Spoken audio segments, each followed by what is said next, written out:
Organisasi kurikulum menurut Hilda Taba. Organisasi kurikulum adalah pola dan susunan komponen-komponen kurikulum yang diorganisasi menjadi mata pelajaran, program pelajaran topik, unit yang tujuannya untuk mempermudah siswa memahami apa yang diajarkan sehingga menguasai kemampuan yang telah diajarkan. Hilda Taba mengembangkan 5 langkah dalam kurikulum secara berurutan, yaitu yang pertama, kelompok guru terlebih dahulu menghasilkan unit-unit kurikulum untuk dieksperimenkan.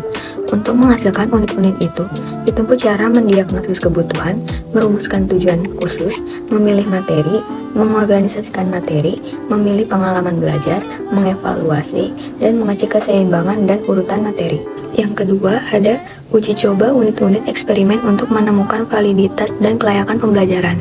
Yang ketiga, ada merevisi hasil uji coba dan memperkuat unit-unit kurikulum. Yang keempat, mengembangkan rancangan kerja teoritis. Dasar pertimbangannya adalah apakah ide-ide dan konsep-konsep pokok secara berurutan telah cukup dalam memperhatikan pertimbangan keluasan dan kerumitannya. Apakah pengalaman belajar telah memberikan kesempatan dalam meningkatkan perkembangan keterampilan intelektual dan pemahaman emosional. Yang kelima, pengasemblingan dan diseminasi hasil yang telah diperoleh. Oleh sebab itu, perlu persiapan guru-guru untuk mengikuti sosialisasi melalui seminar, penataran, pelatihan, lokakarya, dan lain sebagainya. Di sini, saya akan menjelaskan tentang bentuk pembelajaran tematik. Pembelajaran tematik adalah salah satu bentuk pembelajaran terpadu yang menggunakan tema untuk mengaitkan beberapa pengembangan pada anak usia dini sehingga dapat memberikan pengalaman bermakna kepada siswa. Adapun karakteristik pembelajaran tematik, yang pertama berpusat pada anak, kedua memberikan pengalaman langsung, ketiga pemisahan mata pelajaran tidak begitu jelas, keempat menyajikan konsep dari berbagai mata pelajaran, yang terakhir bersifat fleksibel. Selanjutnya yaitu metode dan teknik pembelajaran tematik. Yang pertama yaitu metode ceramah, yang kedua yaitu metode demonstrasi, yang ketiga yaitu metode diskusi, yang keempat yaitu metode tugas dan resitasi, yang kelima yaitu metode tanya jawab, yang keenam yaitu metode kerja kelompok, yang ketujuh yaitu metode latihan, yang kedelapan yaitu metode problem solving, yang kesembilan yaitu metode karya wisata, dan yang terakhir yaitu inquiry. Poin selanjutnya yaitu perencanaan pembelajaran tematik. Yang pertama, menetapkan mata pelajaran yang akan dipadukan. Kedua, mempelajari kompetensi dasar dan indikator dari muatan mata pelajaran yang akan dipadukan. Yang ketiga, memilih dan menetapkan tema. Yang keempat yaitu membuat matriks atau bagan hubungan kompetensi dasar dan tema pemersatu. Yang kelima yaitu menyusun silabus pembelajaran tematik. Dan yang terakhir yaitu penyusunan rencana pelaksanaan pembelajaran tematik. Kurikulum 2013 menggunakan pendekatan saintifik.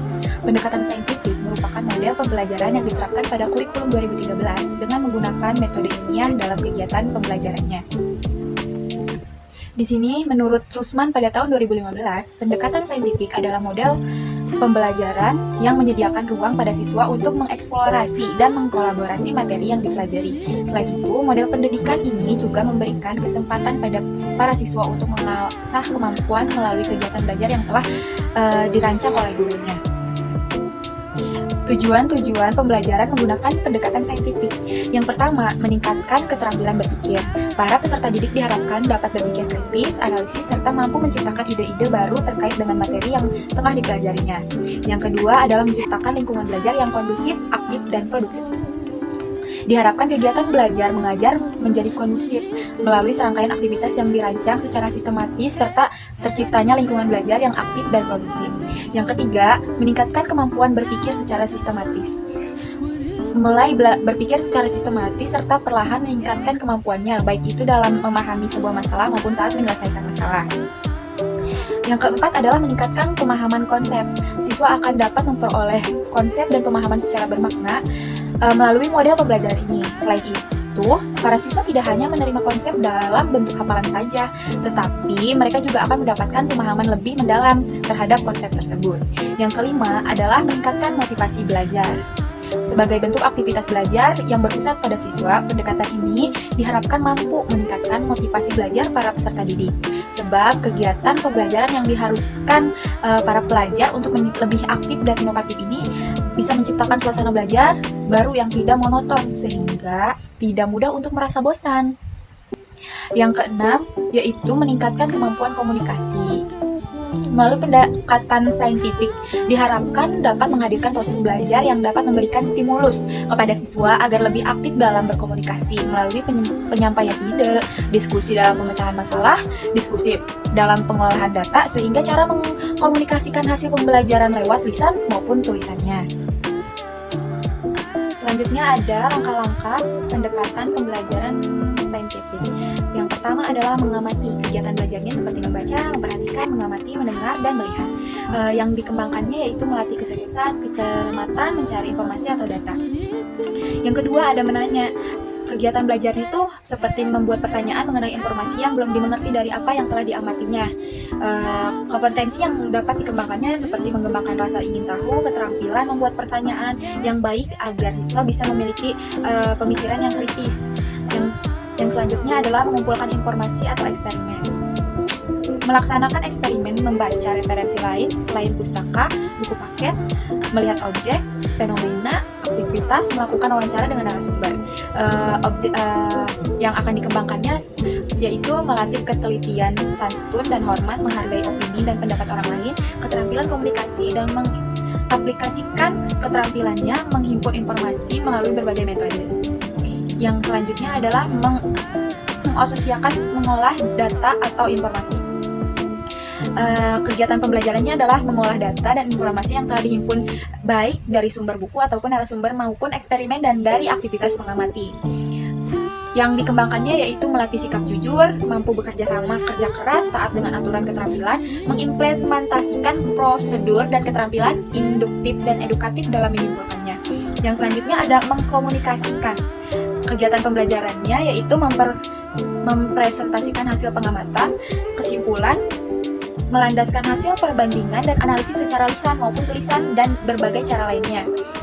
Kompetensi yang dikembangkannya yaitu toleransi, keterampilan berpikir, runtut dan sistematis, mengutarakan pendapat dengan jelas, padat dan singkat, serta melatih cara berbahasa yang baik dan benar. Selanjutnya ada penilaian autentik menurut kurikulum 2013. Nah, nilai autentik dalam kurikulum 2013 ini yaitu nilai-nilai karakter yang berfokus pada pengembangan kepribadian siswa, bukan hanya sekedar memenuhi tuntutan akademik. Lalu nilai-nilai autentik ini meliputi kejujuran, keterbukaan, empati, kemandirian, kreativitas, kritis berpikir, kerjasama, tanggung jawab, religius, nasionalisme. Nah, nilai-nilai autentik ini diintegrasikan dalam pembelajaran di kelas ataupun di luar kelas, serta diimplementasikan dalam kegiatan sehari-hari siswa.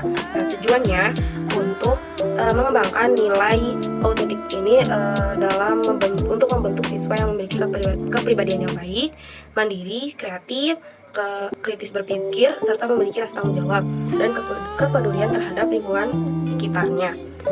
Dengan begitu, diharapkan siswa dapat menjadi warga negara yang baik dan menjadi warga negara yang patuh.